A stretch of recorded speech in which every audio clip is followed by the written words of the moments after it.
TEG, proud sponsors of TEG Cusick Park, serving aviation, biopharmaceuticals and medical industries across the globe. TEG has been to the fore in the fight against COVID-19 with our customers and partners. A local business employing local people. Visit teg.com/careers to learn more. Wishing all our GAA patrons a safe passage through the championship. Sevens Coaches, proud sponsor of Westmeath GAA Hurling Championships. Clark's Bar, wishing all teams the very best today. MJ Stone Building and Developments, proud sponsor of Westmeath GAA. Cusick Park pitch is 145 metres long.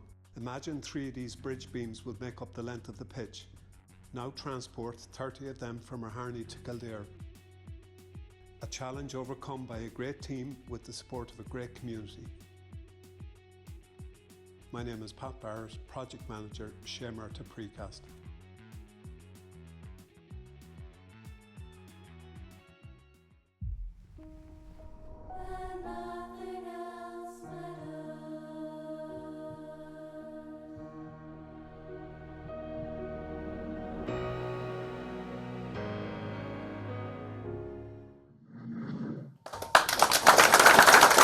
Good evening everybody and welcome to this year's edition of Up for the Game.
very much to the Clonlair Ceoltas, who we'll be hearing more from as the night goes on, but thank you for that opening piece of music.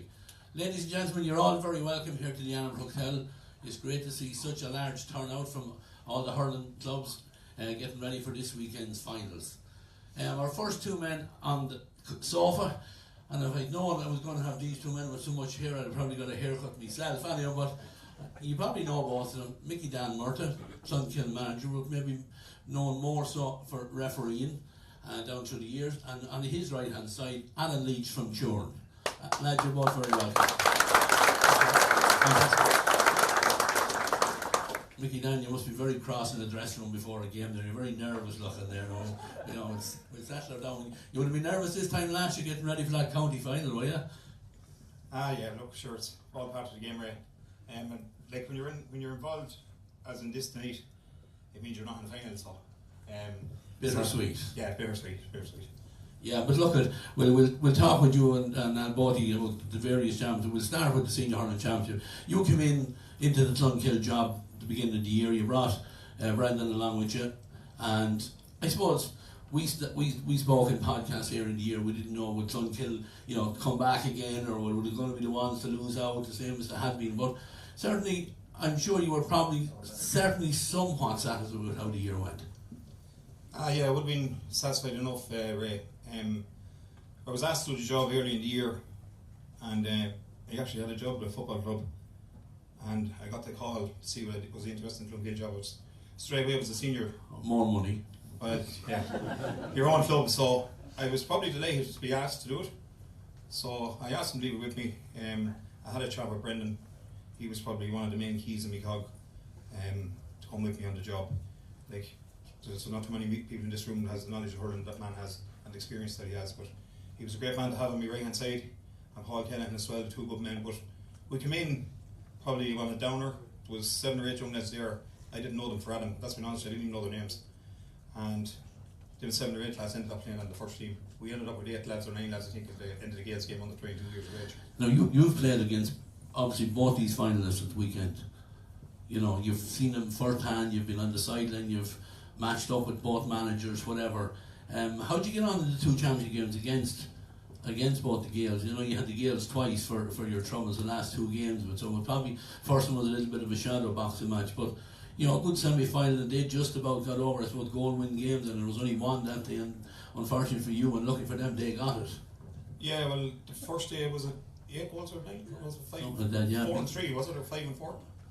5 and 4. 5 and 4. There was 9 goals in the first game. Now we all knew that was never going to happen the second day, but the first day was probably a better game at hurling for spectators because it was more free-flowing, high-scoring game.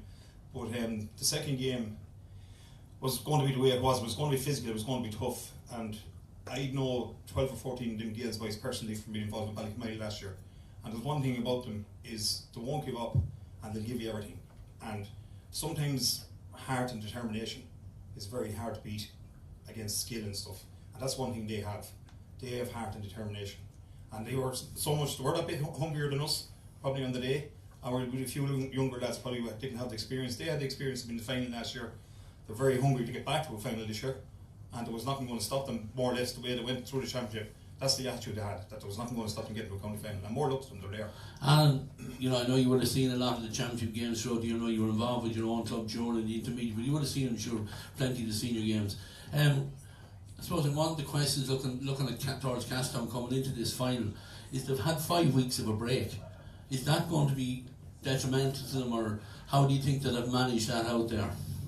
Look, I've no doubt that they were training well out there and probably playing a few challenge games. But certainly the break won't help, and the game, the Gales against Raharney in the semi-final or the quarter-final, that was every bit as good as the championship final last year. And them games, they dug that out, like 7 points down with a few minutes to go. Davy Williams took a short free. Everybody thought he was mad putting it over the bar. Said, why didn't he go for goal? But they clearly had faith in themselves and knew what they were about. So, and they dug it out and got the result on the day. So I think the Gales will just take a bit of beating come the weekend. They have that heart, and they've pulled off some serious surprises, and I get the impression they're not finished yet. So there's a few people down here on my left hand side, but I've plenty to say about that when we get a chance. But anyway, So you two boys, what do you reckon this weekend in the senior? Do you think there's an advantage to the Gaels coming out of that semi-final, or are Castle on the advantage coming in fresher, injuries, chances to finish up, their football end of it is finished up? What do you think, Mickey Dan? If you were in either camps here now coming into Sunday, which would you prefer to be in? Right, the two games the Gaels had against us will definitely stand them big time. Definitely stand them because they're better than any challenge games. I'd say that on paper Castle are the better hurling team, okay? I really are the better hurling team. But the Gaels will give it everything. They will give it everything. That's like if this comes to a free fest, Castle will win it. Because they have now, and that's not no disrespect to David Williams. He's a very good free taker. But if this comes to a free test, Castle will win it. You think Castle have the advantage with Niall O'Brien, with the experience that he has over David Williams? They've more than Niall O'Brien. There's 3 or 4 free takers, you know what I mean? So like David is going to have to be on fire. Yeah. And the Gaels, they're going to have to. They can't turn around and say have 6 or 7 wides in this game. They're going to have to turn. If they win this game, they're going to have less than 5 wides. But overall, Alan, Castleton are a very well balanced side. As Mickey Dan rightly loses, Lee Varley's been on frees. Angus Clark can take frees. They can fire them over from long range back in their half back line. Jack Murphy's back there. Has been solid as a rock in the centre of that defence for them, an experienced player coming in from outside. So he has given them strength. Okay, they've lost a couple of players, but at the end of it, since 2000, Castleton have only won 4 titles. I would have thought they would have had more. That seems to me that have a little bit underachieved as such. And the last one, the championship in 2017 before that. So is there a little bit of pressure coming on them coming into this game as table toppers and everything else? Is that going to weigh on them a little bit coming into this final?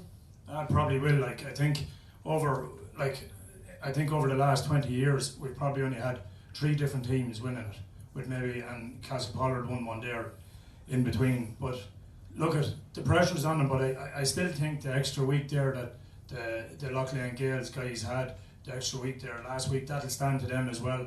And look, there's no doubt, everybody on paper, everybody thinks Castletown should win it. They probably have the stronger hurlers, but look, I don't think there's going to be a whole lot in it either way. Probably a puck of a ball one way or the other.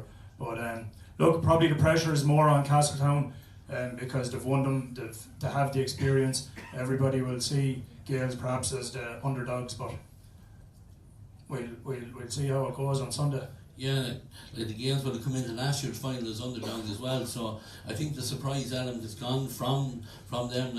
We've seen some fabulous performance from them throughout the year, especially the game against Raharney where they came back, dragged themselves over the line and kept themselves in the championship, where it looked like at one stage they were going out. So how simple a year can change for a team. 2 goals to finish to win a game by a point. I know there's heartbreak for a lot of Raharney people, but lost their title more or less that day.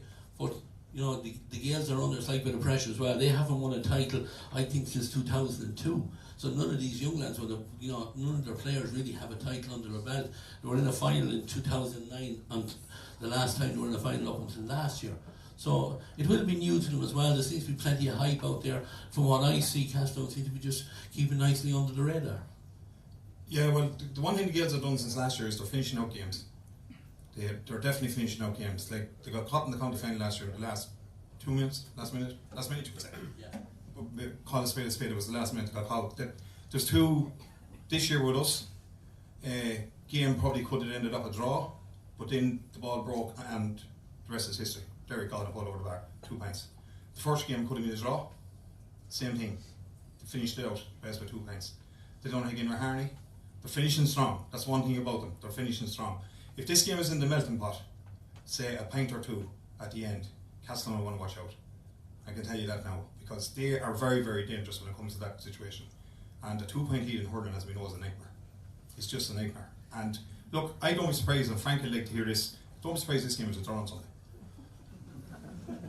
Frank might be delighted with it. I don't know what Keith Quinn will or not, but anyway, Frank will be delighted. But the last 2 managers that sat in this seat in your position for the senior football finals predicted that it would be a draw, and he was right. So we'll see whether you're right for next Sunday evening. But I'll tell you, if the game turns out anything like last year's final, or some of the games we've seen in the championship, we won't mind coming back for an extra help, and that's all I can say about it. Well, I said Ray in the interview after the first game with the Gales at Cusack Park to Jerry Buckley and Paul, I said there was 3 teams left. It was the Gales, Clonkill and Castellon. And I said whoever wins this championship is going to earn it, and they are going to earn it. The Gales earned their victory over us, right? And whoever wins this game Sunday is going to earn it. I guarantee you they're going to earn it. Yeah. There's not going to be much in it either ways. Alan would go on to the Senior B final, and with Delvin and Father Dawson's. Now maybe Delvin, somebody somewhat surprising for some people, straight through to the final.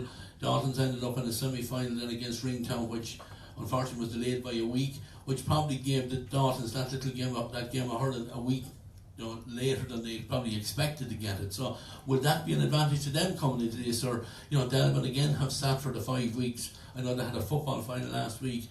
Will it affect them? Losing that football final, will that affect their hurling going into this weekend? It's hard to know. Look at you're always want to be going in fresh and everything else, but I don't think there's any replacement for the sharpness that games brings, and particularly competitive games. You can go and play challenges, and sometimes when there's nothing counting on them, lads don't give the same effort as they would in a championship game. So look at Delvin have carried the form right through, as you say, straight through to the final. I seen less of the Senior B than I'd say the intermediate and the senior championship, but Delvin have been the form team all the way through. But Father Dalton's will give them loads of it, and they've plenty of experience. They've some good experienced players on it, and look at again, it's a hard one to call. I'd say of all of the 3 games, the only one I would predict could potentially be a draw is the Father Dalton's Delvin game. Mickey, there's a lot of talent, on the Senior B teams, both of them. Like there's inter-county players coming through on both of them, and quality hurlers. Delvin have, Dara Clinton we know of, Adam Ennis is there, Josh Collins back hurling, Alan Cox back hurling, and you go over to Father Dalton, and you have the 2 McKay brothers, you have Owen and Brian, you have Jack Carney involved in the Westmeath County panel as well. So this is a high level of hurling. Have you seen much of them? Do you referee any of the Senior B games, or do you see much of the championship throughout the year? Would you believe if I told you I refereed no hurling this year? Oh man, Dad. No, there's just one game which you were in the Brownstown, that's when the referee was injured, so that's the only hurling game I've done the whole year. I was involved doing umpire with Father Dalton's twice. Was impressed with them. As you said, the McCabe's are strong. They're strong down the middle, and they're scoring well. Seeing Delvin once, Delvin have stood up and more or less be counted for the performance last year. They let themselves down big time last year. So the scene they kind of got the train back on the track. They are a good outfit. I think getting better in the football last Sunday could bonus the hurling. Let's be honest with you. I think that will bring that bit of extra hunger into the refocus the mind into the hurling dressing room. That to say, well, look, we got bet in the final last Sunday. We're not going to get bet in another one. But as Alan says, I don't think there'll be much between them. But Father Dalton's are very strong down the middle. That's one thing about them. Yeah, and a couple of lads still involved in the intermediate football championship from the Father Dalton side. So that replay coming up on the Monday. So it's going to be a tough weekend for some lads. But then if you're winning, it'll leave the one. If you win on Saturday, it'll leave the one on Monday an awful lot easier. Going forward from that then as well, Anna, we look at the intermediate. Now you would have a lot more knowledge of the intermediate championship. I spoke to a certain Billy Foley in Cusack Park after the League 2 final in the hurling was played, and I said, "Is there search to win the intermediate championship?" Now he didn't agree with me, but he does realise now that I wasn't bluffing him now that I made them strong favourites in that, and they've come through that championship well. I think the only blip, a draw against Southern Gales. So this could be a cracker now at the weekend as well tomorrow. Yeah, look at if you look at the intermediate championship, 6 games played, Brownstown have won 5 and a draw. Southern Gales won 4, drew 1 and lost 1. So there's very little between them, and I suppose probably people think Brownstown are hot favourites because they're coming down from senior and probably one of the most successful senior clubs in the county. But Southern Gales have a young team there, some young lads after coming through, Johnny Martin, Cullen Dowd, and the Southern Gales will fear nothing.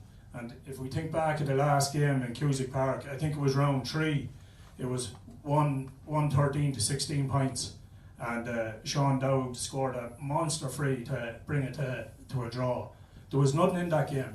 it was nip and tuck. You know, either of them could have won it at any stage.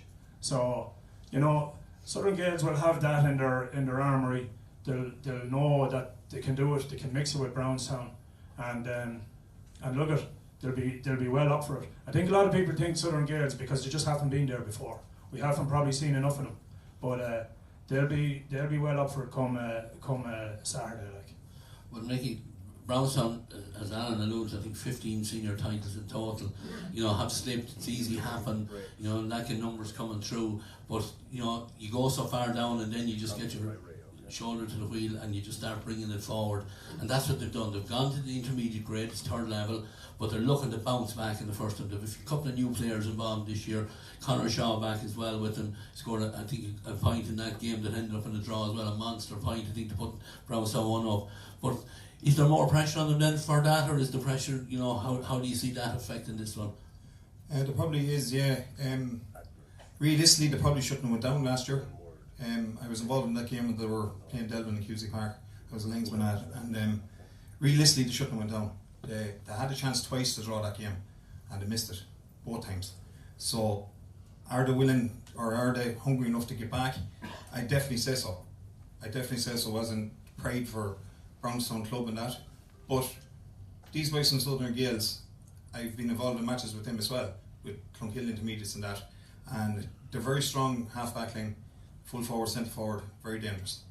And they will score points from 78 yards from the half-back line. I've seen them doing it on a number of occasions.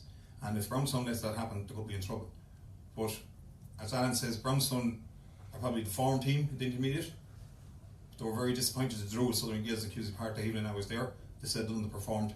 But we'll see tomorrow whether they did or not. It's the pressure's on them, like. This is the one. Yeah. This is the one that counts. Now, lads, we're going to go back as we're running out of time here. We're going to go back for predictions from both of you. So we'll go back to the senior one. Mickey Dan, Loughlin Gaels or CTG? Who are you going for? I think we're going to say it's a draw. We can't argue with that. Alan, you want to put your neck on the line then? No, Look, I'll go with Loughlin and Gaels by a point or two. Right, Senior B, Father Dalton's or Delvin? Father Dalton's just. Alan? Delvin. Right, so we'll have the tie break now. If we go to the intermediate, who are you going to this one, Mickey Dan? I go with Brownstown. Yeah, look at, I suppose everybody thinks of the senior championships Brownstown have won, but they also won 4 intermediates since '85. The last one in 2015, and Conor Shaw, Emma Cuneen, they were midfield that day. You know, so they have experience. And I see Kevin Jordan looking at me there with sharp eyes, but unfortunately, I'm just going to have to say I think Brownstown might just shed it in the intermediate. Right, that's fair enough, lads. Thank you very much, lads, for joining us here on the sofa. We're going to take a break here at the moment. We're going to some ads, and we'll be back with some more guests and music after the break. TEG, proud sponsors of TEG Cusack Park, serving aviation, biopharmaceuticals and medical industries across the globe. TEG has been to the fore in the fight against COVID-19 with our customers and partners. A local business employing local people. Visit teg.com/careers to learn more. Wishing all our GAA patrons a safe passage through the championship. Sevens Coaches, proud sponsor of Westmeath GAA Hurling Championships. Clark's Bar, wishing all teams the very best today. MJ Stone Building and Developments, proud sponsor of Westmeath GAA. Cusack Park pitch is 145 metres long. Imagine 3 of these bridge beams would make up the length of the pitch. Now transport 30 of them from Harney to Kildare. A challenge overcome by a great team with the support of a great community. My name is Pat Barrett, Project Manager, Shamer to Precast.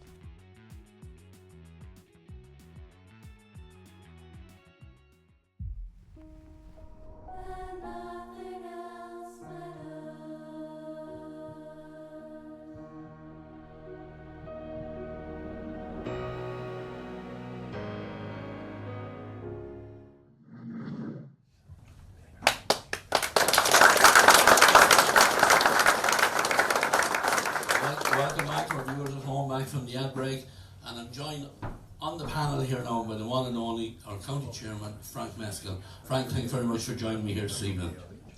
Very welcome, Ray. I'm absolutely delighted to be here on a great occasion to hurling finals.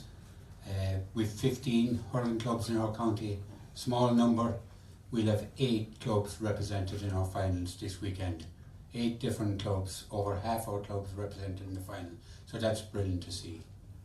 Yeah, it is, and we've had a great hurling championship, I have to say. We've had some cracking games going, even, last year, taking it right through to this year, then the standard has really been up, I think, this year in particular. Yeah, definitely. I suppose the minor championship is the only ones that I haven't seen, but I've seen quite a number of games in the intermediate, senior B, and the senior itself.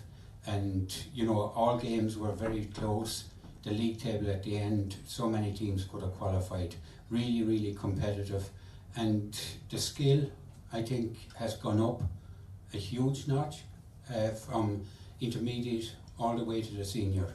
Really, really, our hurlers are performing brilliantly. Yeah, there's a lot of talk, around the county team that, and around the county, about the county team, I should say, that, we're losing players are getting older. But I think it's fair to say that we've a lot of young talent starting to come through as well into all the clubs, not just the traditional clubs. Yeah, definitely we have loads of it.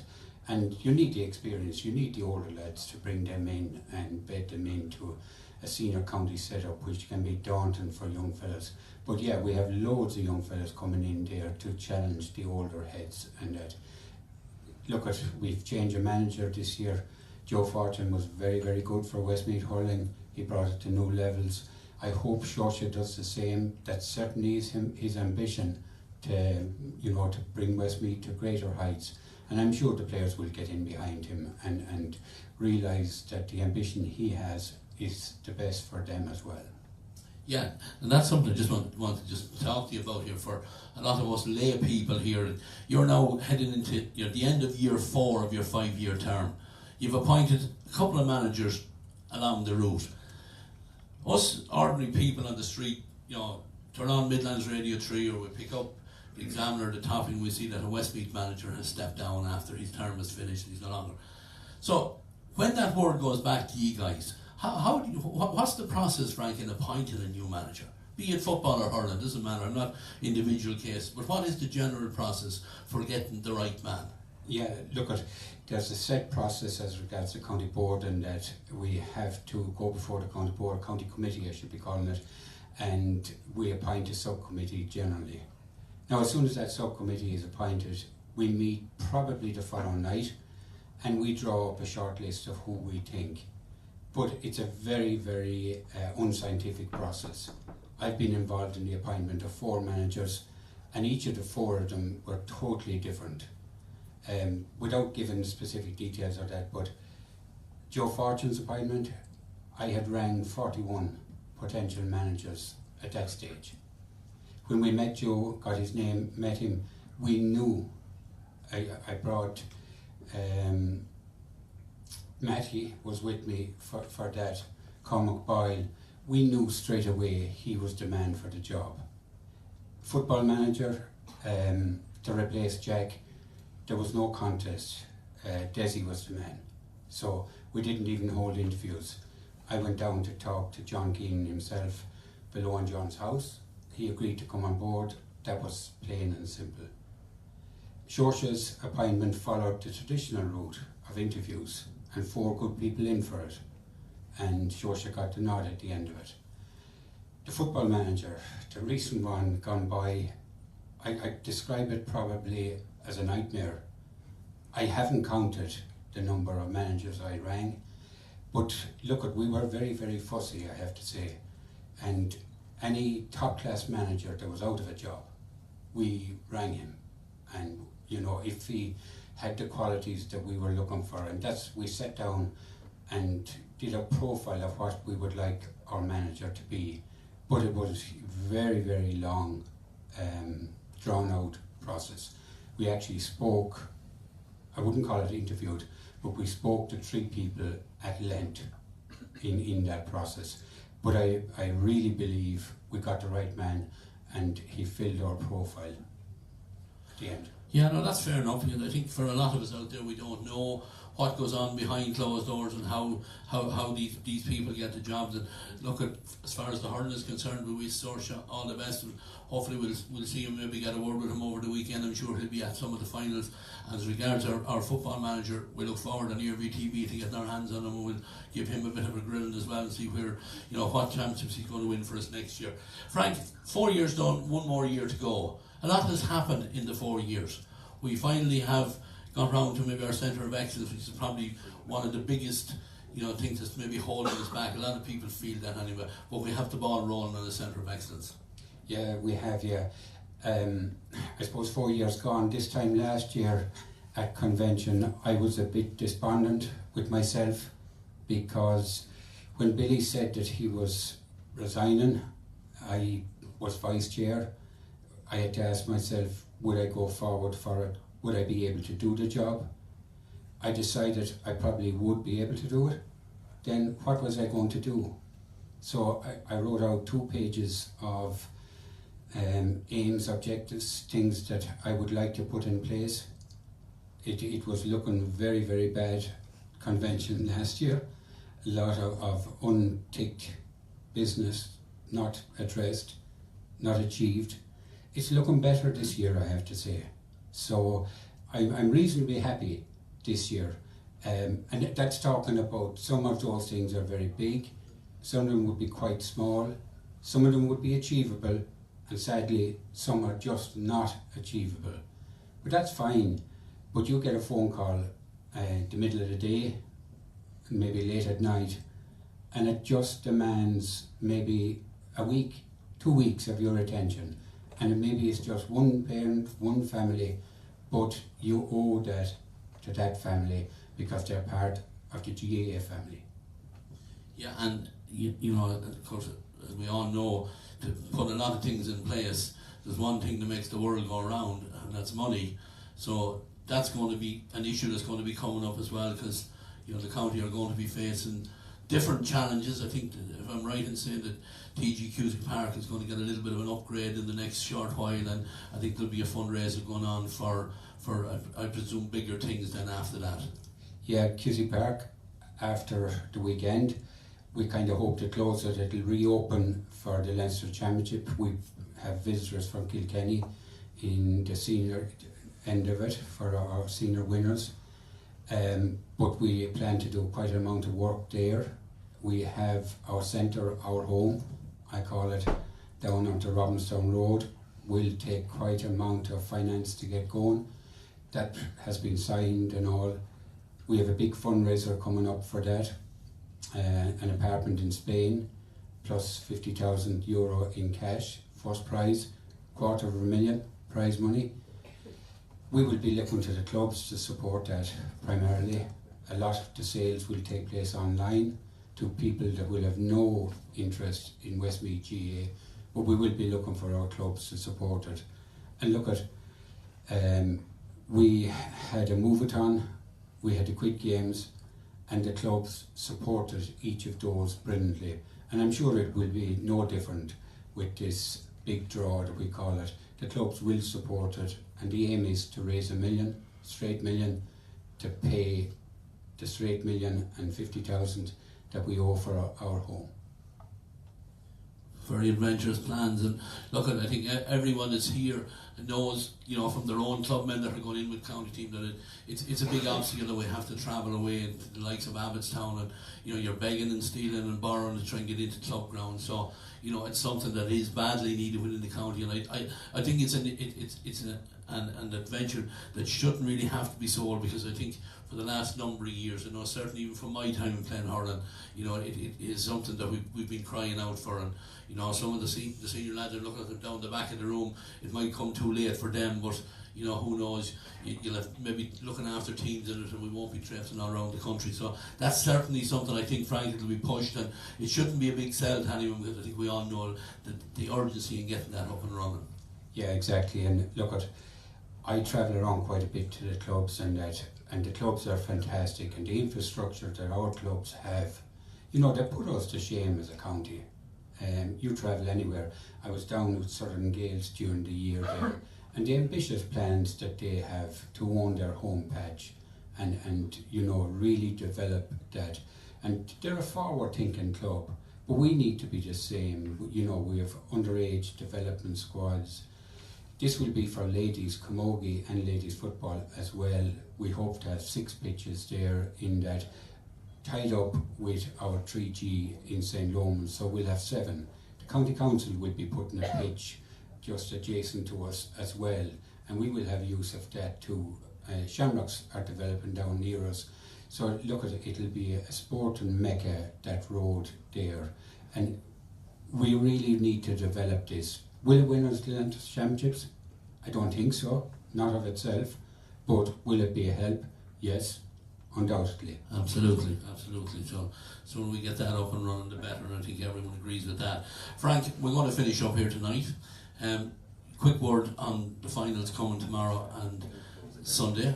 You'll be impartial as always to both of them, but you'll be on the stream ready to give over the cup to it. Do you fancy being back for an extra Sunday? Would that throw your spanner in the works, or would it bother you now if you...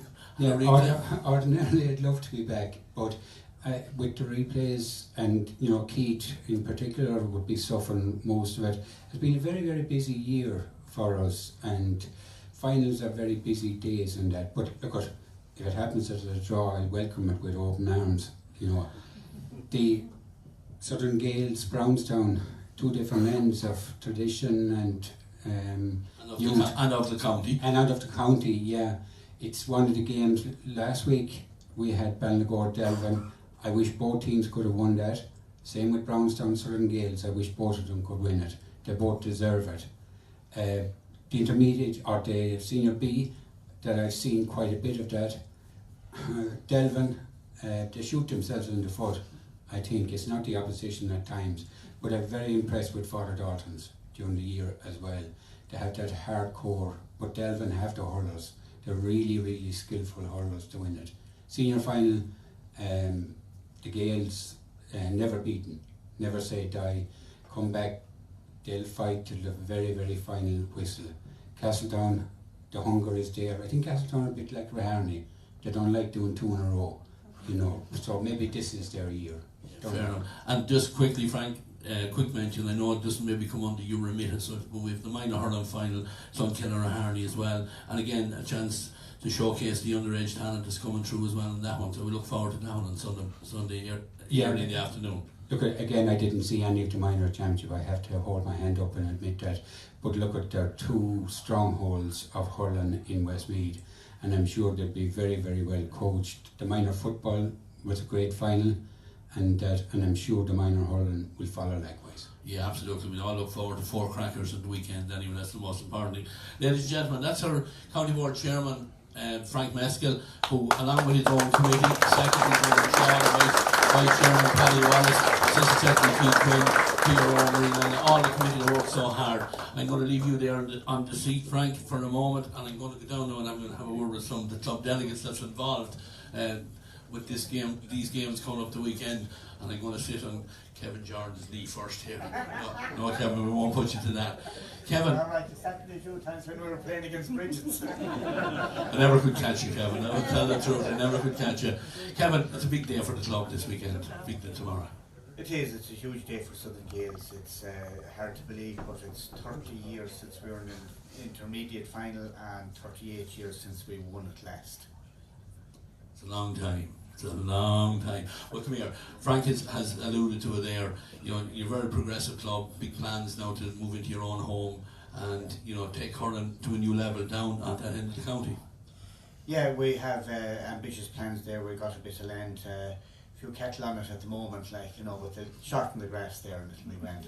So over the next few years, we'll certainly have a new home there on the edge of Athlone, and it will be a great thing for hurling in the area, Well, look, there's nothing better than we playing at a higher level of hurling to encourage that on. Let's Kevin the best of luck on tomorrow. And Billy Foley here, the Brownstown man, former county board chairman, of course, that man I was talking to earlier in the year. Oh, Billy, I wasn't blowing smoke, your slab, I said you'd be back for the championship, and it looks like I'm nearly there. Yeah, we've one more step to go, Ray, but it'll be a tough one, and we know that. And before we played Southern Gales in the league section, people said, oh, well, Brownstown are going to win that, and we learned a lesson, and they give us plenty of it, and I expect it'll be a tough game tomorrow. So no complacency from the Brownstown Blues tomorrow? No complacency at all. We know it's going to be a tough battle, but we'll be there and we'll give it our best shot. Absolutely, wouldn't expect anything else. Thanks very much to the two lads there that's involved in the intermediate game. Willie Murphy, another man who I'll be well acquainted with. Willie German and Delvin. Well, disappointed last week. What's going to happen tomorrow? Well, we had a tough week last week. We thought we'd have a chance in that football, but it didn't go our way and probably didn't just finish up the game. And tomorrow we hope that we'll remedy that and win this senior B. We haven't won a championship now. We won the intermediate in 2010 and a junior B after that, and that's really all we have won in 14 years. So we're definitely due a championship. Bit of a famine in Delvin as well. Famine, yeah. So maybe we'll get rid of the famine tomorrow. Well, we wish you the best of luck in it. Everyone has come through the football game okay. Everyone good and ready for tomorrow. Yeah, we had a couple of niggly injuries, but I think they're okay. I think everyone will be alright tomorrow, yeah. And we won't actually give too much away there now, will you? Right, like that. Father Dalton's boys are sitting up here in the front now. They'll be taking it all in. Tom Kniff has joined us here from Father Dalton's. Tom, you've had the game a week earlier than what Delvin had. How have things gone? I know you was a little bit of football still involved out there, but how has the hurling been going? Hurling has been going well. I suppose we were sluggish enough in the semi-final. It was a long time to get going. We got a bit of a 10-minute purple patch in the second half that we pulled away from Ringtown, so we had a lot to work on the last couple of weeks, but the majority of our football players are out at the championships, so thankfully they're concentrating on the hurling, so we're looking forward to it tomorrow. Yeah, of course, a man who I'm well familiar with, a former club mate of mine doing the training out there, Eamon Gallagher, so he's getting on alright with him out there. You're not fighting with him, I hope? No, very well respected there, and the guys bought into him, so yeah, it's all going well, you know. So. Very good. I'm wondering, I'm disappointed we didn't bring Ryan McCabe in here with you tonight again. We had him here a couple of years ago and he was representing the Ulmer as you did too, Tom. Thanks very much, and we wish you two guys the best of luck in your final tomorrow as well. I'm looking for Kieran Williams down here from the Gales. I think Matty Connolly nicely, politely voted him in to do it. He pulled rank in you there, Kieran. Well, is there pressure on tomorrow or Sunday? What do you think? I think there will be pressure on the Gales anyway. Look, sure, we're hoping for a good match. Castletown are strong, they're good, great players, like, but we've equally as good at players, and we'll put up stuff. We won't give it to them too easily anyway. You won't hand it over like before you go in or anything like that now, no? Oh God, no. Never did out there, Kieran, never did. You're all very unassuming, I have to say that now. But anyway, you had the semi-final. Have things gone alright since that? Yeah, we had a bit of a bug out there last week and that, so they're all over that anyway, so they're clear, everyone's clear, they're in good form, mad rare to go, so we haven't won the championships too, so. Again, a famine in Collinstown as well. Well, look at him with Mr. I said, okay, I'm going to talk to Ian Corrigan now. I think Ian is club chairman out there as well, so you're well versed here now, be able to give us have a chat with us. Come here, you've had the 5 weeks, I've mentioned it a couple of times already. Has Budden used that time well to fill in? If he's playing challenge, I'm sure top end stuff, I'm quite sure. But look, you know and I know you can't beat a competitive game. Yeah, look, I think everybody would agree with that sentiment, that you need good hard challenge or games like championship matches to keep yourself sharp. But look, the lads have used the time well. It's been a busy year for them, you know, between hurling and football.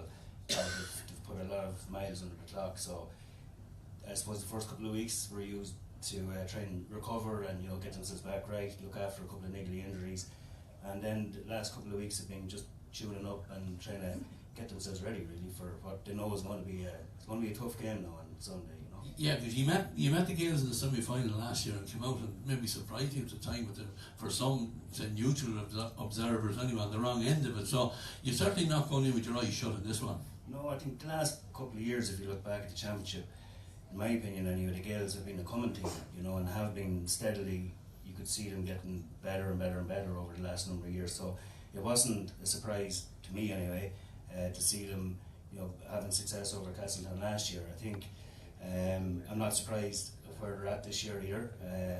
You know, they are where we were a couple of years ago. You you know, where we were 14 years without a championship, they're now 20 something plus years without a championship. So the hunger is definitely going to be there, and Castletown have that, you know, they're hungry, they're I suppose equally, you know, determined. They're not going to go in there and not expect anything less other than a hard battle, you know, from the Gaels, you know. So they're getting themselves ready for what's going to be a tough match. Yeah, I'm sure Alan is well experienced, and he's been through the mill on more than one occasion, so he'll get them ready. Look, to the two lads in the senior final, we wish you all the best of luck as well. All we hope for, as usual, is for a cracking game. If it's anything like last year's final, you know, which went to the very end of it, to the wire, will really be worth waiting for and worth watching. And maybe Mickey Daniel got right, we might be back in another week for a replay on that. But look, thanks very much to the 6 club delegates. We're going to go now to the girls over here, and lads on my left hand side, and we're going to have some more music from the Clonlair Kyotos.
proud sponsors of TEG Cusick Park, serving aviation, biopharmaceuticals and medical industries across the globe.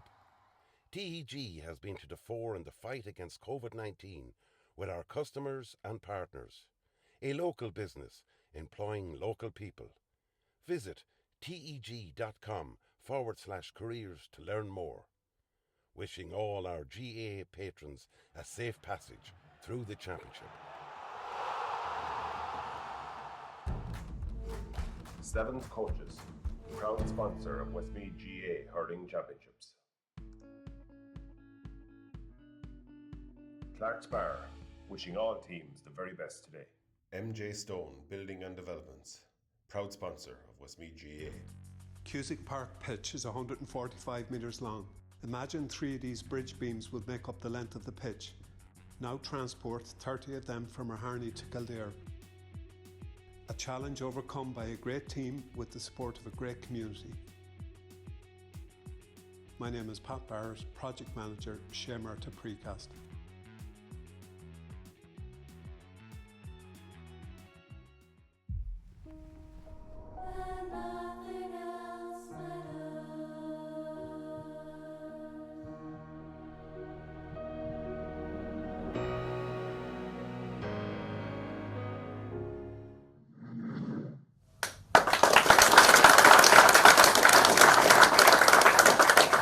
Welcome back to our viewers at home. Welcome back here to the Annebrook Hotel for the 2024 edition of the Up for the Game for the Hurling Finals. Before I go to my next two guests, I've just been asked, there's a big under-14 final on Monday, I think it is, between the same two teams that are contesting the Senior B final, the boys from Father Dalton's, the boys from Delvin. Now, a couple of young lads from Father Dalton's can be kept up late tonight now, so I would have to have a word with someone about that. But they're sitting here in the front row anyway. We wish them the best of luck in their final, and they'll be taking on Delvin. I'm sure it's a rivalry that'll be going on for lots more years. But of course, you'd be hoping you won't, because you'd be hoping you won't be in the same group, or you'd be playing senior against each other, whatever. But anyway, the best luck to that in that final to you guys as well, and to the Delvin lads that are not here to fight with them yet tonight. Now, lads, we're moving on here to the couch, and we've two very experienced. You both know them. They're experienced players. They're current players for Westmeath, current players for their club. Probably wish they were anywhere where they are sitting here tonight, because it means, as Mickey Dan said, you're not in the final, boys, because you're sitting here on the couch. But lads, Darragh Egerton and Cormac Boyle, you're very welcome here tonight. Darragh, I'm going to start with you, and it's just on a little personal thing. I know probably the news has broken about Darragh, lads. You know, he suffered a serious knee injury in the county football final in the drawn game, and he's going to be out of action for a little bit of time. So he'll be a loss now to our new manager coming in on the hurling panel. But Darragh, I know you're going for an operation very shortly, and we wish you all the very best with that. And as I said to you at the county football final, there's no better man than you to come back from this. It's a long road, you know that, but no better man than you to do it, and you'll have the best wishes of every Gael that's in this room and from all around the county, because we admire you and have admired you for the last number of years playing with Westmeath, and we hope to see you back very shortly. Now, that's out of the way, and we wish you the best of luck. Now, Cormac, with that I'm going to start with you. Looking forward to this final on Sunday. You've played both of these sides. Probably you're heartbroken by the Gaels. I think you beat Castletown in the opening game of the championship. How do you think things have moved on since that? I know you went out, but how do you see this one panning out now on Sunday? It is not to repeat what lads have already been saying, but it is a very, very hard one to call. Looking at the Gaels, they're a fantastic side. What I admire about the Gaels is they don't set up with any sweepers, or there's no games with them. They'll match anyone 15 on 15, go toe to toe with everyone, and just play the game. Castletown have liked to set up with sweepers and stuff in the last couple of years, and they're very effective with it as well. So it's a very, very, very tough game to call. Yeah, maybe not as much this year, because I think the man that used to use a sweeper is now sunning himself over in Bondi, but you know, that's for another day. That's David Lynch, of course, who would have always sat in there in front of his backline. But you know, the Gaels might be coming in with a lack of experience of playing county finals until they got in last year, but a lot of their players are represented. You know them from being playing along with them in the county team as well, so there's plenty of experience there to go with it as well anyway. Yeah, they're a really good side. Like, in anyone that can take Jogger out of fullback and not miss him at fullback with Dan Higgins there tells you how good Dan Higgins is, you know. The other end of the field, David Williams is after turning into a super hurler. You've seen him at Westmeath this year. Obviously Joggers in the forwards now as well and causing a lot of trouble. So they've quality all over the team. Yeah, alright. You missed some of the games during the championship. You got back for the semi-final game against Loughlane Gales. And the one thing I admire about the Gales throughout this year is, when the time comes, they're able to get goals. They got one against you, but it was a crucial one that got them over the line. We've seen them against Harney, how they plundered two inside a minute as such. So, this is a formidable challenge down to Castell. Absolutely it is, Ray. The Gales have really kind of learned to time their wins to perfection in the last couple of years. They know when to get scores at the right time, they know when to go for the goals at the right time, and they've just found that bit of a knack at getting goals, at the long balls in, causing complete mayhem in other teams' defences. They have a big physical full forward there in Warren Williams that you can launch a good long ball into when needed, and you can be guaranteed that he will either catch it or it'll be going to the ground, and they'll have guys like Aaron Kennedy, Marcus Kennedy in around there to be sweeping up any breaks. And Marcus Kennedy in particular has been really good in front of the goals this year. I think he scored at least 4, maybe 5 goals in this year's championship, so he could be one to watch for this weekend for a goal if you're a betting man. But the Gales have just become a team that are unbeatable on work rate. Where that starts for them, I think, is in around the midfield area. They have an extremely physical and experienced midfield in Brendan Doyle and Micheál Daly, 2 guys with huge amounts of Westmeath inter-county experience. So I think if they can win that midfield battle this weekend, they'll go a long way to winning the game. Cormac, I don't know, is it me or what, but do I feel that Castell are coming into this game, almost under the radar as such? That there's a lot of people talking about the Gales from their performances last year, and the heartbreaking defeat. You benefit from. But am I reading that right? It seems to be Castell seem to be just playing it nice and cool and quiet. Probably going along with their own business, doing their training, playing their challenge games, and I would expect, or is it that they'll be rightly primed now for Sunday? It's tough to say. Like, it's the 5-week break is obviously means no one has seen them play, so that's probably, I don't know whether it's helping in their favour or not. I know David Riley had a bad injury, he missed a couple of games, so the 5 weeks could suit them down to the ground to get lads back from injury. I know Malachi's would have been playing championship as well, so would have given them a chance to clear up any injuries. So yeah, it could well suit them down to the ground. Yeah, Castell were champions, of course, only 2 years ago, so still have the most of that team there again, so they have that experience of winning the championship.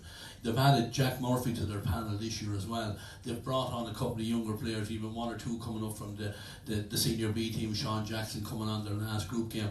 So we know Castell, we know they have loads of hurlers out there. Some of the times I think maybe it's a matter of getting the right ones in the right place at the right time.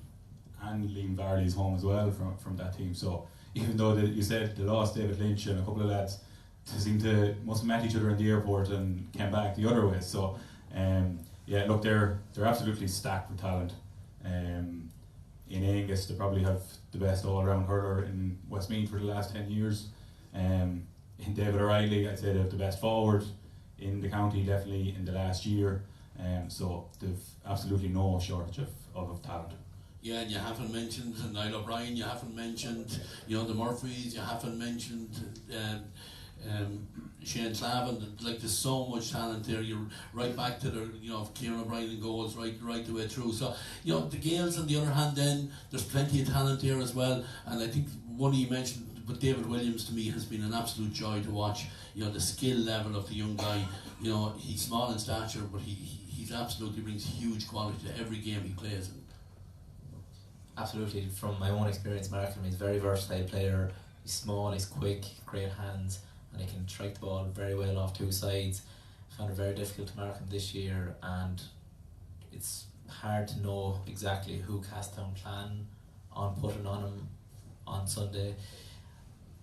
From my own thinking, I'd imagine they'd put someone like maybe Morgan Gavigan on him, someone with a bit of pace, power, bit of physicality, and I'd imagine Jack Murphy would still be sitting there, sweeper, in front of that full back line to try and nullify any long balls going inside. I think the Castletown will have seen the joy that the Gales have got from long balls being delivered in quickly into a full back line.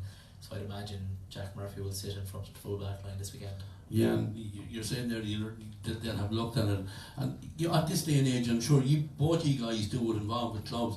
I'm sure there's a lot of analysis going on of all the games, and teams are looking at each other. So both sets of managers, Shootman, Joy Williams, Alan Mangan, as I said, he's been there before. He's done it all really. So they'll be looking at the forms and the style of play from both of these teams. Yeah, definitely. And I think puckouts will be. And Dara mentioned midfield. I think that'll be huge. Gales in the county final last year caused us a lot of bother with Owen Daly on one wing and Jogger on the other. Owen Daly gave me nightmares about him after it. So if Castletown can get the ball to the ground and get on the breaks there, that'll give them a great platform going forward. Yeah, but look at this one. I know we spoke last year going into the county final, had the makings of a cracking game, but this one on Sunday really, really does have it. Both of them fresh, both of them so hungry. We've heard Joey Williams saying that they went back training almost immediately last year to get back to this stage. They're at this stage now, but it's still a big step now to step out through that door and bring home the Examiner Cup. Yeah, both teams will believe in themselves as much as humanly possible. I know the Gales will 100% back the amount of work that they've done since almost this time last year. They've worked so hard to get to where they are. It's not just luck that they've got to a final 2 years in a row, and Castle will be on the same page as that. They'll believe in the hurlers that they have, the talent that they have, and both teams will, I'm sure, will just go for it on Sunday.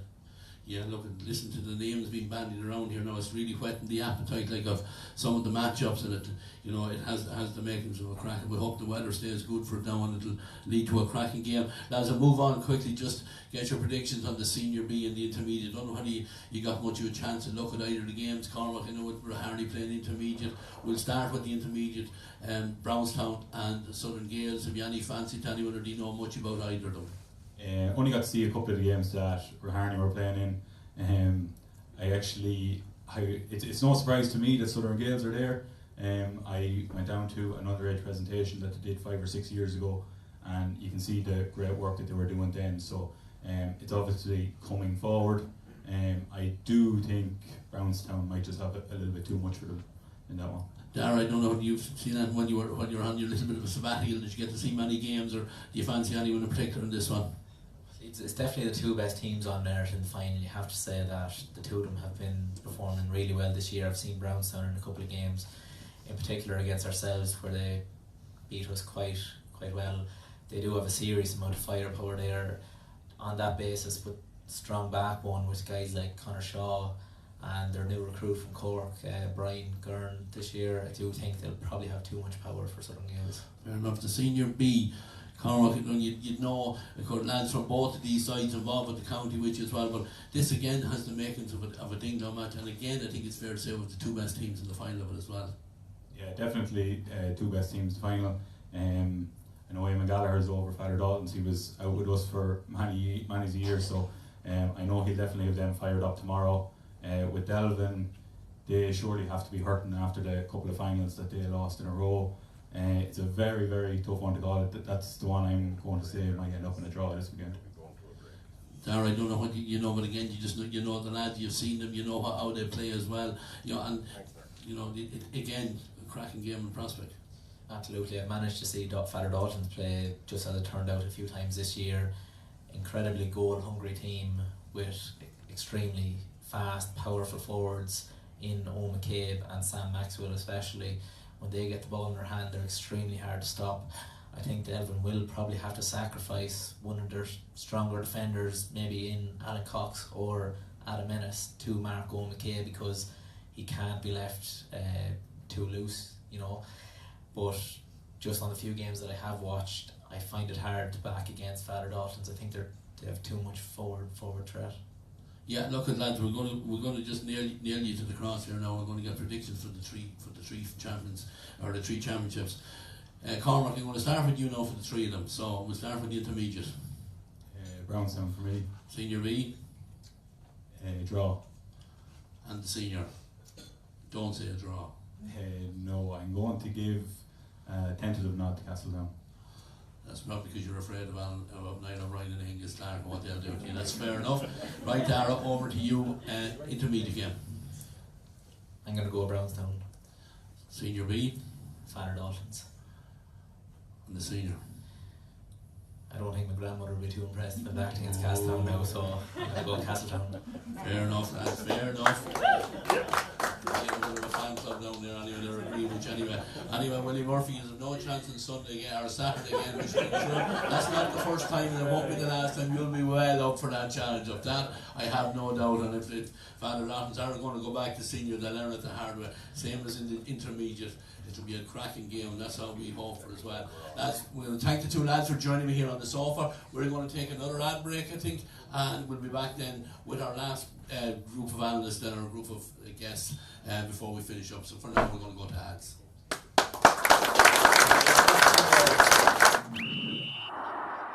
TEG, proud sponsors of TEG Cusick Park, serving aviation, biopharmaceuticals and medical industries across the globe. TEG has been to the fore in the fight against COVID-19 with our customers and partners. A local business employing local people. Visit teg.com/careers to learn more. Wishing all our GAA patrons a safe passage through the championship. Seventh Coaches, proud sponsor of Westmeath GAA Hurling Championships. Clark's Bar, wishing all teams the very best today. MJ Stone Building and Developments, proud sponsor of Westmeath GAA. Cusick Park pitch is 145 metres long. Imagine 3 of these bridge beams would make up the length of the pitch. Now transport 30 of them from Harney to Kildare. A challenge overcome by a great team with the support of a great community. My name is Pat Barrett, Project Manager, Shemarta Precast.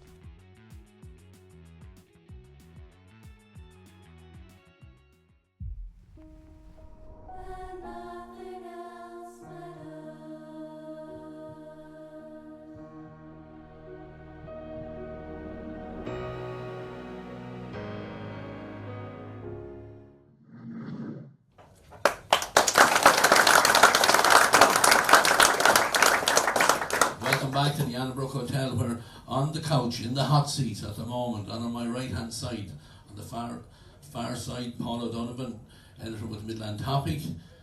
In the centre, you all know him, lads, the one and only Brendan Murta, and closest to me here from the Westmeath Examiner, sports editor Damien Maher. So you're very welcome, lads, to the hot seat. Damien, to start with you, look forward to the weekend's game. We'll start maybe for a change, we'll start with the intermediate game coming up tomorrow. And a novel pairing, but a huge exciting game, I think, in prospect in this one. Absolutely, absolutely. An exciting game to look forward to. Two ends of the county represented.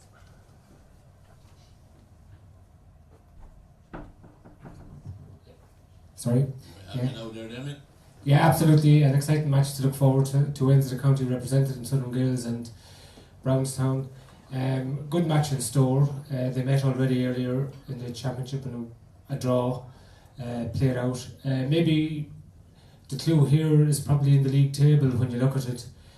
Brownstown topped the table and Southern Gales came second. A lot of people at the start of the year, I suppose, would have been looking at St. Bridget's. They seem to be the strong team in that, but Southern Gales, they bucked the trend. They overtook St. Bridget's and they were clear second place in that. So they're well placed to challenge it. They won't fear it. They'll come to Cusick Park tomorrow, yes, as outsiders, but with very much with a fighting chance. Yeah, absolutely. Brendan, you know, Father Don, or Southern Gales I should say, we don't see that much of them up here this side of the county as well. So they did play that corresponding league match in Cusack Park, so that will stand to them. But it is a big day, and it'll take a while for them to to adjust and to settle into it, because a county final, whatever level it's at, brings its own challenges or whatever to perform. Yeah, it does, of course. They're a young outfit. How they approach the game is going to be huge, because they're like Brownstown have been thereabouts in a lot of finals and have a lot of experienced players.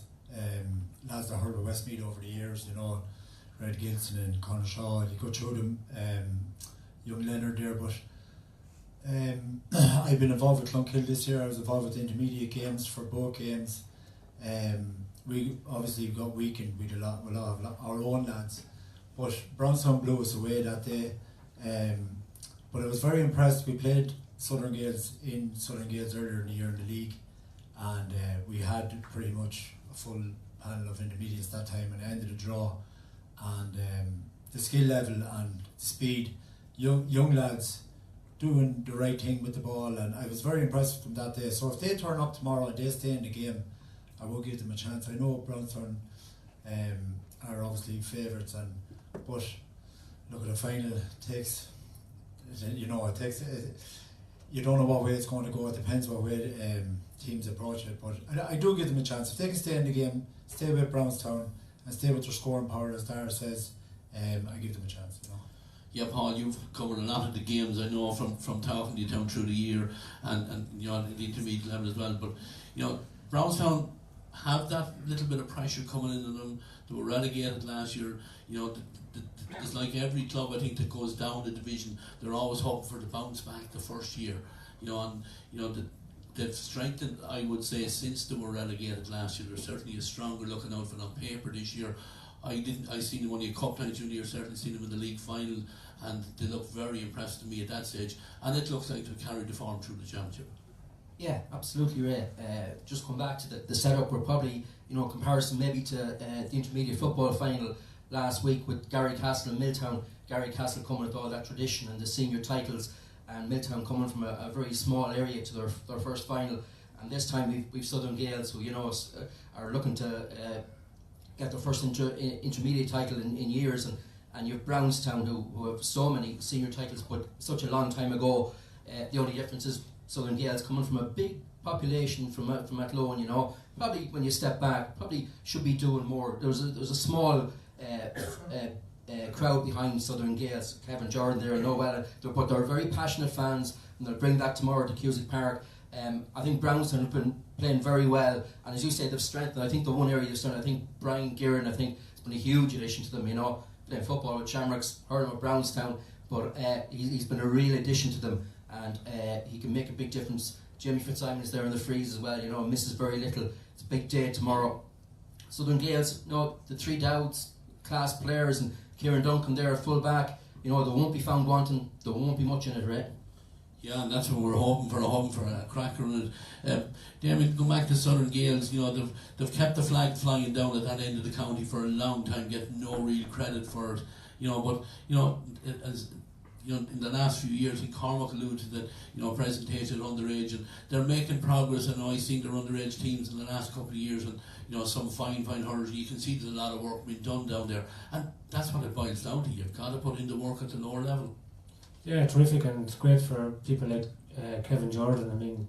Fantastic GM man, has done an awful lot of work all around the county, and served, of course, as underage secretary for a number of years as well.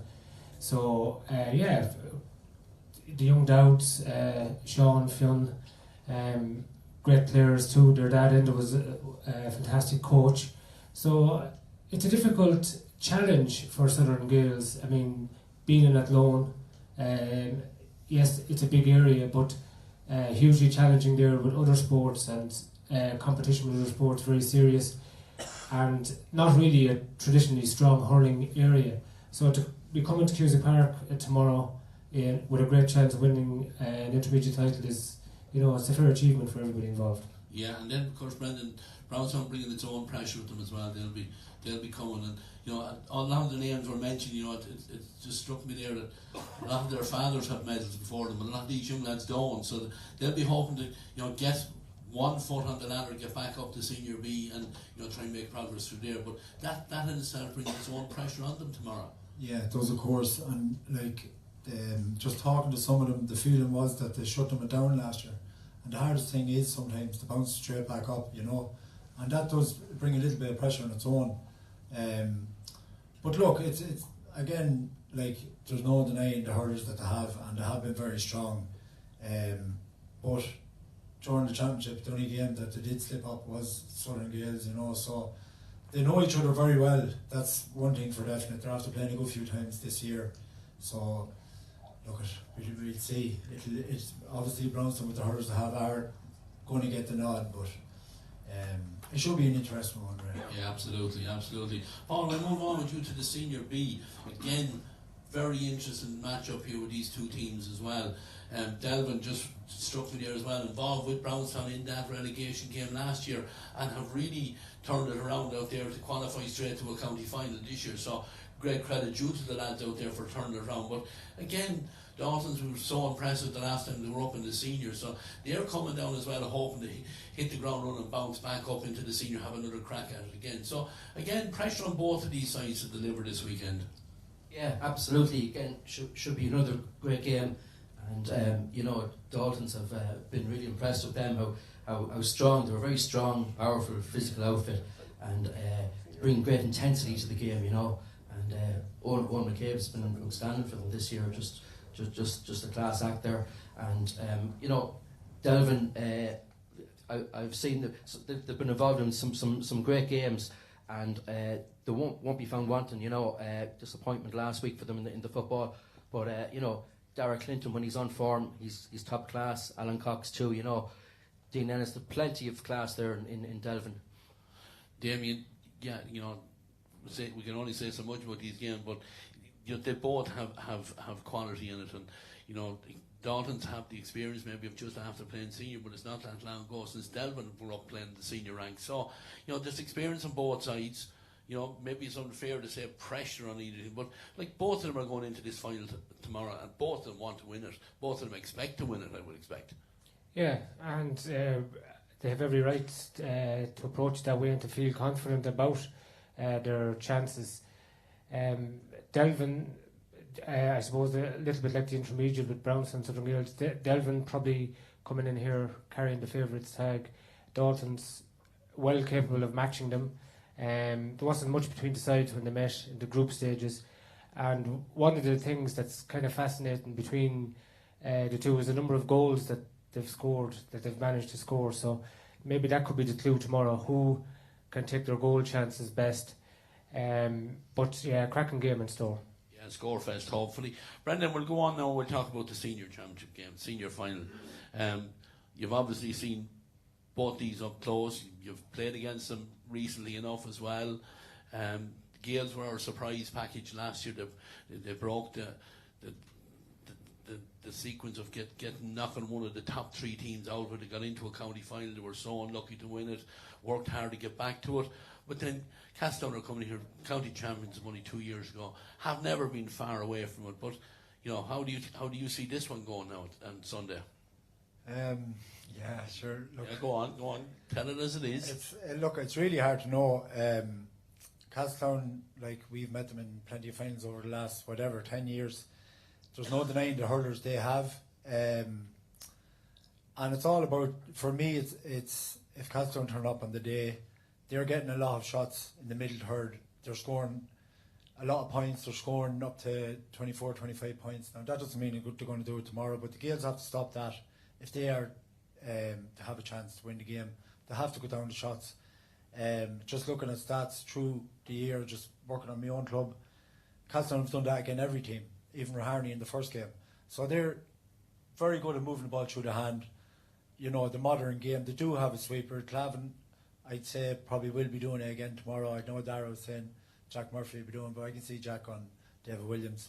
And it's tactically how the Gales approach that and the matchups, because earlier in the championship, the Gales will feel they let themselves down against Castledown. They scored six or 7 points, I think, after 10, 12 minutes to no score. and they were non-existent really for the rest of the game. Castletown blew them away and they got their game going, and the Gales didn't have an answer for it.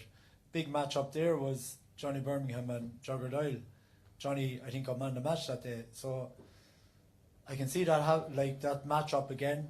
Is it going to go the same way? That's going to be a huge answer on who's going to win the game.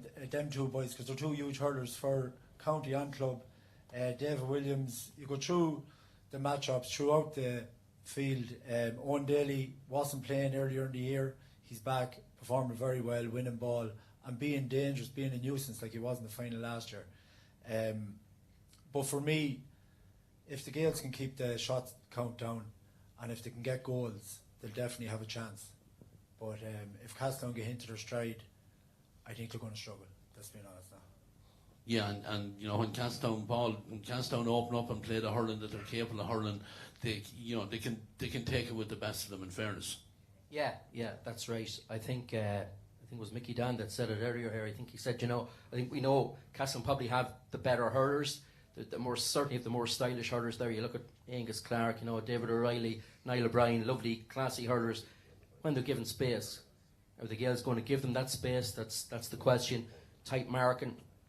I think the Gales have a lot of maybe unsung heroes there in defence, the likes of Dara Daly, Dan Higgins, Dara Quermar, Dan Riley, lads who don't get a mention, but look, they're in there, as I said earlier, keeping Jogger out with the full back line there, so they're doing a really great job, do great man-to-man marking.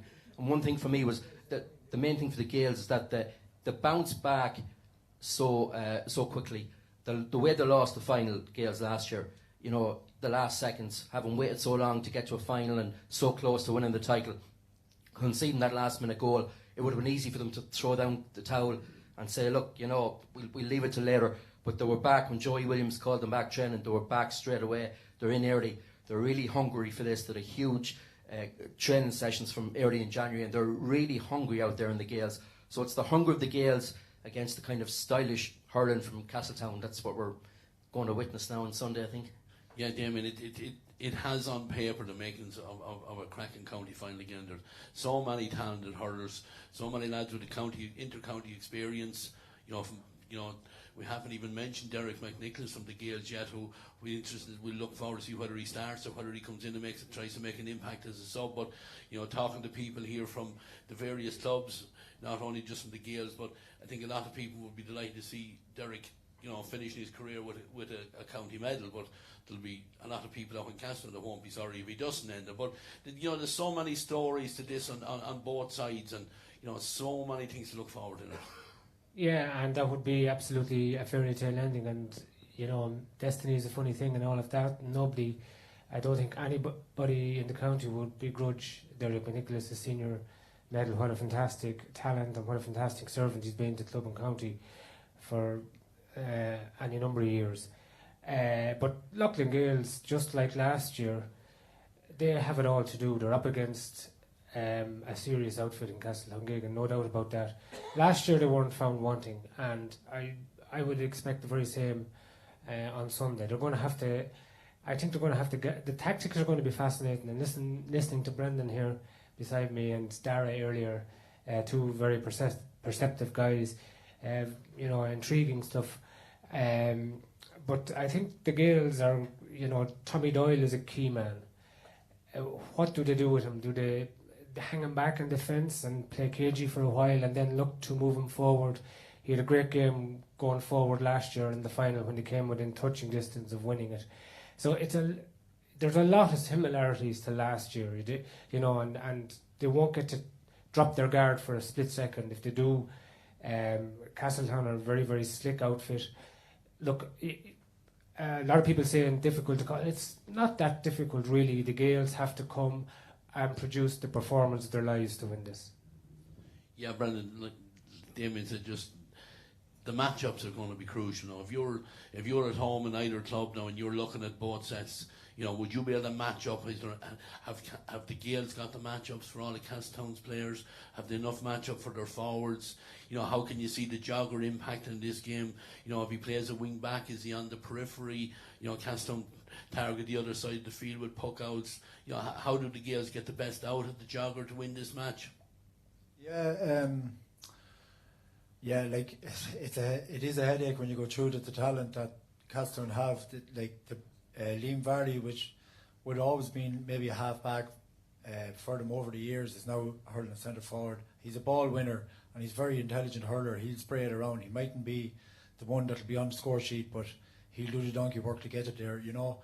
And the half forward line for Castletown are very strong. You know, they have been Angus Farley, and it could be Niall O'Brien. You wouldn't know it could be Conor Murphy, but they've been putting in huge work, and that's one of the reasons why they're getting so many shots from out the field.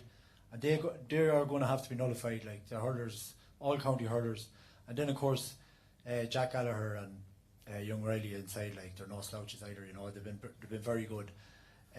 So like the scoring power for Castletown, but like that, the Gaels have to get their matchups right, like what you're saying, Ray, and they have to cut down the shots. They have to breaking ball. They won't be found wanted. Everyone knows that. Everyone's out saying that plenty of times. They're going to work hard, and they are very direct.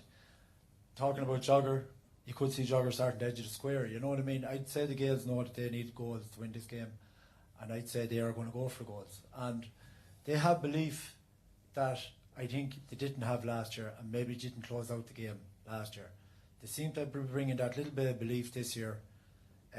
So for me, it's actually a really hard one to call. I'm looking forward to watching the game because there's so many question marks over so many things, matchups, different things. So it's going to be an intriguing one to watch now. Yeah, I think like the rest of us, I think appetite has even been whetted more. Listen to you guys talking here throughout and all our guests throughout the evening. Look, Brendan, we'll come to you in a minute for predictions. The two journalists here, I just want to talk to you just for a quick second about the minor hurling final, Raharney and Clonkill back, and I know Brendan, you probably would have an impact on that as well. But Paul was there with you first. Have you seen many of these? You know, form didn't stick with this one like it did with the minor football when, you know, we had the same teams back in the final at under 18 as we had at under 17. This year we have a change with Raharney and Clonkill in the final on Sunday. Yeah, well, unfortunately the two semi-finals were played at the one time, so I couldn't get to both. But I was privileged to be at the Raharney Castletown semi-final, and Ray, was absolutely cracking game of hurling. I think anyone who was there will agree with that. It was fabulous. Thought Castletown were going to win it. Raharney nicked it right at the very end, finished very strong. And you know, looking at that game alone, the future hurling Westmeath is very bright. It was a huge game played out in Raharney. So I didn't get to see Clonkill, unfortunately. They'll bring their own hunger as well, and it should be a great game. There's lots of talent and upcoming out in Clonkill, and man here beside me doing great work out there, and Dara Egerton too. Look, should be very close. I'll just give the nod to Raharney maybe on the day. That's one. Damien, we'll go to you now and we'll get a prediction while you're at it as well, and then we'll do the other three senior games. Yeah, well, I suppose, look, on the basis of the semi-final, a fantastic match. You probably say that you would go with Raharney, but very interesting to note as well, you know, the quality within both sides, and just counting up there, 5 Westmeath hurlers on the Clonkill side and 5 on the Raharney side, so 10 county minor hurlers to watch out for in the minor final. Fantastic players in Raharney like Aaron Flanagan, Keane Fleming, Oisin McCauley, Cormac McKeough, Michael Taggart, and on the Clonkill side, Niall Brady, Dara Kenny, Keane Loughlin, Luke Myler and Porrick Monaghan. You know, 10 great hurlers involved in both clubs. And just to mention Clonkill, you know, in an era when everybody seems to be going for outside managers, Clonkill can do the job from within, and that's great to see. Good stuff. Right, lads, prediction time. Next on the line here now. Paul, I'm going to start with you. He's already been in my ear, so you have three words. Intermediate final. Roundstown. Senior B final. Father Daltons. And senior final. That's a difficult one. Get off the fence. Come on.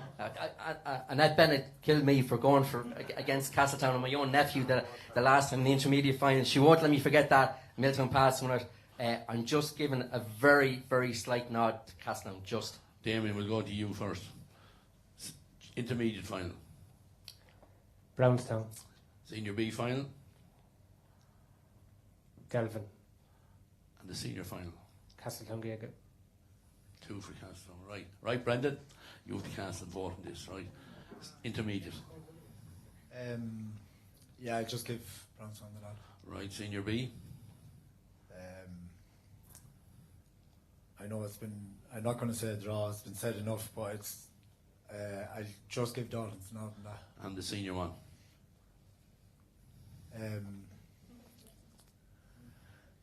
I'm going to give the Gales a nod. Very good, very good. We'll see. Look at. We're going to finish. I'm the one that told Brendan to go for the Gales. Okay. I just want to. Yeah, you would be. But at least I'll say one thing about him. He's not like a certain person that left his couch here at the earlier stages and said he didn't want to offend either of his neighbours by predicting a draw. So And Ray, just before you finish, just to say that the Westmeath Examiner Cup. It's a new cup this year, and fair play to the county chairman. Extremely busy man, extremely busy year. But Frank Meskel did an awful lot of research and groundwork, and I think he came up with a fantastic trophy. Himself and another Frank Mulrennan, the CEO of Celtic Media, they kind of put the final touches to it and got it over the line. So, new cup to look forward to on Sunday. For new winners going on that one on Sunday. Look at lads, I want to thank every one of our guests for joining us here tonight. Ray, we just want to wish you a happy birthday from everybody here tonight. Happy birthday to you.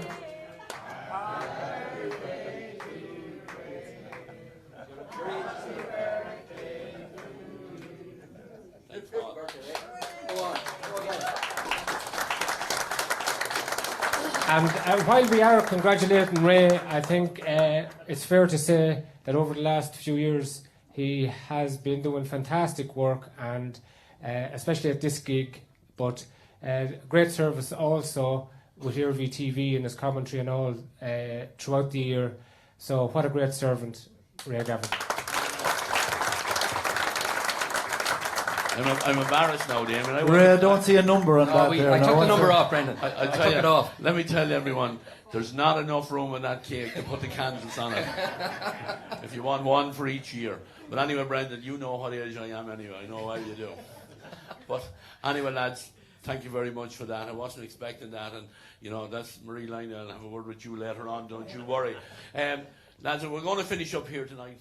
The first thing I want to do is I want to thank the clubs for an absolutely fabulous response for coming in here tonight. I think we've done maybe, this is the third year we've gone live. This is easily by far the biggest crowd we have in. So maybe we're doing something right, maybe the word is going out, but we hope you all enjoyed the evening. It's a bit of banter, it's a bit of an appetite whetter, I think it is, for the games at the weekend. I know I can't wait for tomorrow. I don't know how I'm going to get the voice ready for 4 games this weekend, but I'm looking forward immensely to each and every one of the games. I could say I hope either teams win in the 3 games, because I have fans in each one of them and I'd be friendly with lads in each one of the clubs. So all I'm going to do is wish the 6E the best of luck. Whoever comes out on top, you'll earn it, and it'll be the best team on the day. So thanks very much for the clubs for coming in. I want to thank all our guests for joining us here, each and every one of them. I want to thank, most importantly, on my left-hand side, the lads and lassies from the Clonlair Kyotos for providing the music here tonight. And we're going to finish with those guys. They're going to finish us out here tonight. So, ladies and gentlemen, Clonlair Kyotos, and thanks very much, and we look forward to an exciting weekend of hurling.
TEG, proud sponsors of TEG Cusick Park, serving aviation, biopharmaceuticals and medical industries across the globe.